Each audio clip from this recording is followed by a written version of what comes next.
Douglas Devananda, முன்னாள் அமைச்சர் Douglas Devananda உட்பட பலருக்கும் வழங்கப்படுகின்ற விசேட ரக பாதுகாப்பு. பின்னணியில் இருப்பது என்ன? மீண்டும் சூடுபிடிக்கும் நீர்கொழும்பு சிறைச்சாலை விவகாரம். கைது செய்யப்பட்ட 75 பேர். நடக்க போவது என்ன? ரணில் விக்ரமசிங்க தொடர்பான சூடுபிடிக்கும் மற்றும் ஒரு வழக்கு. மீண்டும் இந்த அரசாங்கத்தின் பெயரும் அடிபடுகின்றதா? தொடர்ந்து பேசலாம். இது அரசியல். முன்னாள் அரசியல் தலைவர்கள் சிலருடைய பெயர்கள் பாதுகாப்பு பட்டியலில் வந்திருக்கின்றன. குறிப்பாக அவர்களுக்கு பாதுகாப்பு வழங்குவது தொடர்பான விடயங்கள் பெரிய அளவில் பேசப்பட்டு கொண்டிருக்கும். உங்களுக்கு தெரியும், முன்னைய காலகட்டங்கள், அதாவது இந்த அரசாங்கம் ஆட்சிக்கு வந்த பிறகு இந்த விஐபி பாதுகாப்பு என்கின்ற விடயங்கள்ல கொஞ்சம் சிரத்தை எடுத்தார்.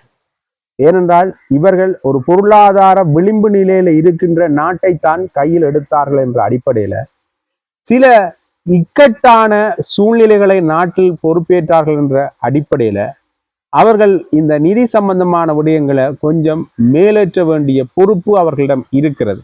ஆகவே இது தொடர்பான சில விடயங்களை முன்னெடுத்தார்கள். அதிரடியாக ஊழல் சம்பந்த விடயங்களை விசாரிக்க போகின்றோம் என்று சொன்னார்கள். இந்த தேவையற்ற சலுகைகளை குறைக்க போகின்றோம் என்கிற விடயங்கள் எல்லாம் பெரிய அளவில் பேசப்பட்டது. அந்த சலுகை சம்பந்தப்பட்ட விடயத்துல தான் முக்கியமாக பேசப்பட்ட ஒரு விடயம் இந்த விஐபி பாதுகாப்புகளை குறைத்த என்கின்ற அடிப்படையில சிலருடைய பாதுகாப்பு முற்றாக நீக்கப்பட்டது, ஒரு சிலருடைய பாதுகாப்புகள் குறைக்கப்பட்டது. குறிப்பாக இந்த பொதுஜன பிரமுகனுடைய நபர்கள் பெரிய அளவிலான விமர்சனத்தை முன்னெடுத்திருந்தார்கள். ராஜபக்சர்களுடைய பாதுகாப்பு குறைக்கப்பட்டது தொடர்பாக, குறிப்பாக மஹிந்த ராஜபக்சனுடைய இராணுவ பாதுகாப்பு நீக்கப்பட்டு போலீஸ் பாதுகாப்பு கொடுக்கப்பட்டது. பின்னர் அது குறைக்கப்பட்டது. அதிலேயும் விமர்சனங்கள் ஏற்பட்டது. சாகர காரியவசம், நாமல் ராஜபக்ச என்பவர்கள் எல்லாம் தொடர்ந்து தங்களுடைய விமர்சன கணைகளை தொடுத்திருந்தார்கள். காரணம், அவர் ஒரு யுத்தத்தை வெற்றி கொண்ட தலைவர் என்ற அடிப்படையில அவருக்கு உயிராபத்து அதிகமாக இருக்கிறது. ஆகவே அவருடைய பாதுகாப்பு தொடர்பாக கரிசனை கொள்ள வேண்டும் என்கின்ற அடிப்படையில பல விமர்சனங்கள் முன்வைக்கப்பட்டதை காணக்கூடிய மாதிரி இருந்தது. இது எல்லாருக்குமே தெரிஞ்ச விஷயம். பொது வழியில மிகப்பெரிய அளவுல பேசப்பட்ட விடயம். இதுல பொதுஜன பிரமுகனுடைய ஆதரவாக மட்டும்தான் விமர்சனத்தை முன்வைச்சார்கள்டா இல்ல. எதிர்கட்சியில இருந்த பல நாடாளுமன்ற உறுப்பினர்கள், முன்னைய நாள்கள்ல இந்த எதிர்கட்சியில இருந்தவர்கள், ஆளும் கட்சியா இருந்த பல அரசியல் தலைமைகள் தங்களுடைய விமர்சனத்தை முன்வைத்திருந்தார். இது இந்த அரசியல்வாதிகளுக்கு தேவையான ஒன்று. இந்த பாதுகாப்புல யாருமே கை வைக்க கூடாது என்கின்ற அடிப்படையில பேசியிருந்ததை காணக்கூடிய மாதிரி இருக்கு.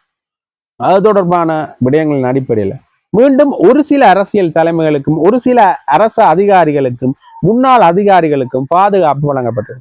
இந்த பாதுகாப்பு என்பது அவர்களுடைய பதவி நிலைமைகள் குறித்தும் அவர்களுக்கு உயிராபத்து இருக்கின்றது என்ற அடிப்படையிலேயும் நீதிமன்றத்தினுடைய முக்கிய சாட்சியாக இருக்கின்றார்கள் என்ற அடிப்படையிலையும் வழங்கப்படுறது என்பது எல்லாருக்குமே தெரிஞ்ச விஷயம். அந்த அடிப்படையில தான் ஒரு சிலருக்கான பாதுகாப்புகள் வழங்கப்பட்டிருக்கு. அது தொடர்பான விவரங்களை பார்க்கலாம். 13 முக்கிய நபர்களுக்கு தற்போதைய அரசாங்கத்தினால சிறப்பு விசேட பாதுகாப்பு வழங்கப்பட்டிருந்தது. அந்த வகையில எதிர்கட்சி நாடாளுமன்ற உறுப்பினர்களான கபீர் காசிம், எஸ் ஸ்ரீதரன், ரஞ்சித் மத்தும பண்டார, HL தர்மசேன, அதே போல ஆளும் கட்சி தரப்பிலையும் ஏனைய பிரமுகர்கள் தரப்பிலையும் அசோக சபுமல் ரன்பல, முன்னாள் சபாநாயகராக இருந்தவர், பின்னர் அவர் பதவி விலகி இருந்தார் அவருடைய கல்வி தகமை சம்பந்தமாக. சட்டத்தரணி சரத்குமார், அஜித் சாந்த பிரியதர்ஷனா, ருவன் விஜயவீர, திலங்க ஜூ கமகே, சுனில் பியான்வெல, தினேஷ் ஹேமந்தா, முன்னாள் அரசியல் தலைவர்களாக முன்னாள் சபாநாயகர் கரு ஜெயசூரிய, விநாயகமூர்த்தி முரளிதரன் என்கின்ற கருணாம்மான், டக்ளஸ் தேவானந்தா, முன்னை நாள்களில் நாடாளுமன்ற உறுப்பினர்களாகவும் அமைச்சராகவும் இருந்தவர். முன்னாள் பாதுகாப்பு மற்றும் துறைசார் அதிகாரிகள் பட்டியலில் என்கே லங்ககுன், முன்னாள் காவல்துறை தலைவர் IGP-யாக இருந்தவர். தேசபந்து தென்னகோல், முன்னாள் காவல்துறை தலைவர். துஷார உபுல்தெனிய, முன்னாள் சிறைச்சாலைகள் ஆணையாளராக இருந்தவர். இவர்களுக்கான பாதுகாப்பு, விசேட பாதுகாப்பு மீண்டும் கொடுக்கப்பட்டது. ஆகவே மீண்டும் இதுல சில விமர்சனங்கள் எழுந்திருந்தாலும் கூட எதற்காக இந்த பாதுகாப்புகள்? இப்ப நிதி சார்ந்த விடயங்கள்ல பிரச்சனை ஏற்படாதா? நாடு இன்னுமே பொருளாதார ரீதியில சிக்கல் நிலைமையில தான் இருக்கின்றது. எதற்காக இந்த பாதுகாப்புகளை அதிகரிக்க வேண்டும் என்கின்ற பல கேள்விகள் தொடர்ச்சியாக ஒரு விமர்சன போக்காக இந்த அரசாங்கத்தின் மேல முன்வைக்கப்பட்டு கொண்டிருக்கிறது. ஒரு சில தரப்பினர் முன்னைய பாதுகாப்புகளையும் விட இது குறைவாக இருக்கிற காரணத்தினால அது தொடர்பான விமர்சனங்களையும் முன்னெடுக்கிறார்.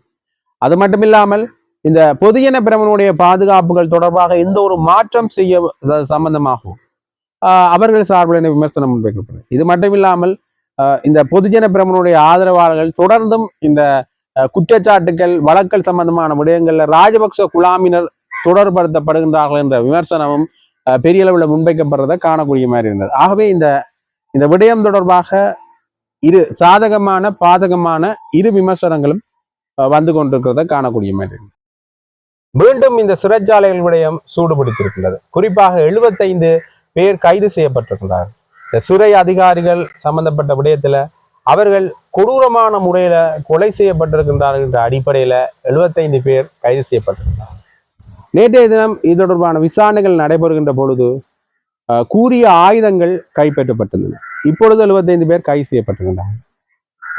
இன்னொரு விமர்சனம் ஒன்று எழுகின்றது. 5ஆம் தேதியே சொல்லியிருந்தார்கள் இந்த ஆயுதங்கள் எல்லாம் அகற்றப்பட்டு விட்டன. எப்படி மீண்டும் ஆயுதங்கள் வந்தது என்கின்ற ஒரு கேள்வி ஒன்று எழுகின்றது. இதை ஏற்கனவே பலர் விமர்சனமாக முன்வைத்திருந்தார்கள். ஜன்னல் நோக்கி அல்லது ஜன்னல் ஊடாக துப்பாக்கி பிரயோகம் மேற்கொள்ளப்பட்டிருந்தது 6ஆம் தேதி. ஆனால் 5ஆம் தேதி ஆயுதங்கள் இல்லை என்று சொல்லிவிட்டார்கள். எப்படி இந்த துப்பாக்கி பிரயோகம் மேற்கொள்ளப்பட்டது என்கின்ற ஒரு கேள்வி ஒன்று பெரிய அளவில் எழுந்திருக்கிறது.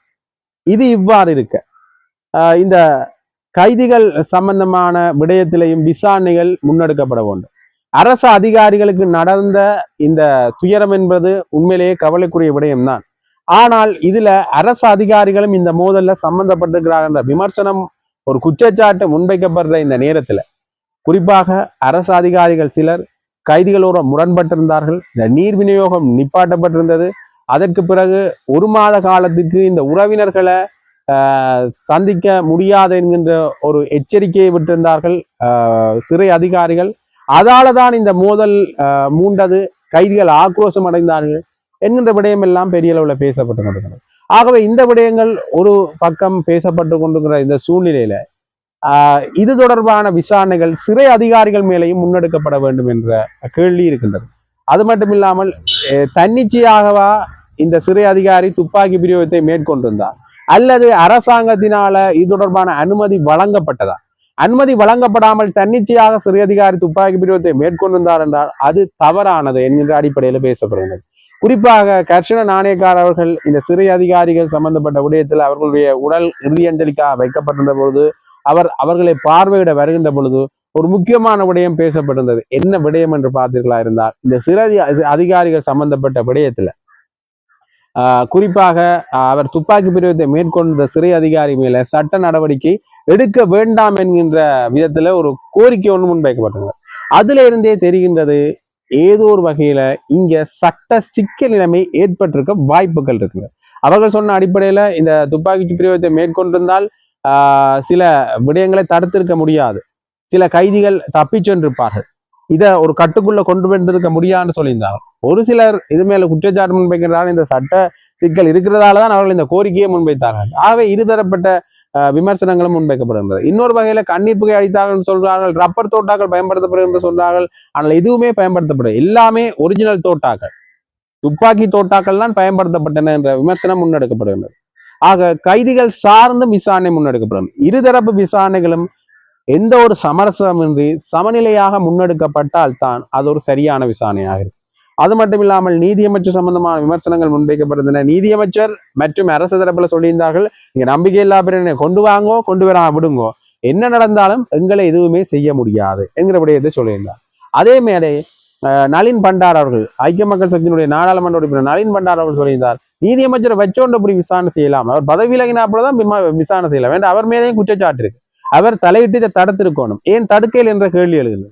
ஆகவே இது தொடர்பான விசாரணைகள் நடத்தணும்டா அவர் பதவி விலகணும் என்ற விஷயத்தையும் சொல்லியிருந்தார். ஆக ஒரு சிக்கல் நிலைமைக்குள்ளதான் இந்த வழக்கு சம்பந்தமான விடயங்கள் சென்று கொண்டிருக்கின்றன. ஆக இது அடுத்த கட்டமாக இந்த அரசாங்கம் என்ன பதில் சொல்ல போன்றது? இந்த நம்பிக்கையில்லா பிரேரணை வெல்லுது தோற்குதுன்றது வேற விஷயம். ஆனா விமர்சனம் ஒன்று முன்வைக்கப்படுகின்றது, அதுக்கான பதில் எவ்வாறு இருக்க போன்றது என்கின்ற ஒரு கேள்வி ஒன்று எழுகின்றது. தொடர்ந்தும் எதிர்கட்சிகள் இந்த விடயம் தொடர்பாக சளைத்த பாடில்லை, தொடர் விமர்சன கணைகளை சொல்லிக்கொண்டே இருக்கின்றார். பார்க்கலாம் என்ன நடக்க போன்றது. அது மட்டும் இல்லாமல் ரணில் விக்ரமசிங்க சம்பந்தமான ஒரு வழக்கு ஒன்று மீண்டும் எடுத்துக்கொள்ளப்பட்டது. ரணில் விக்ரமசிங்க எல்லா அமைச்சரவையும் சம்பந்தப்பட்டிருந்தது.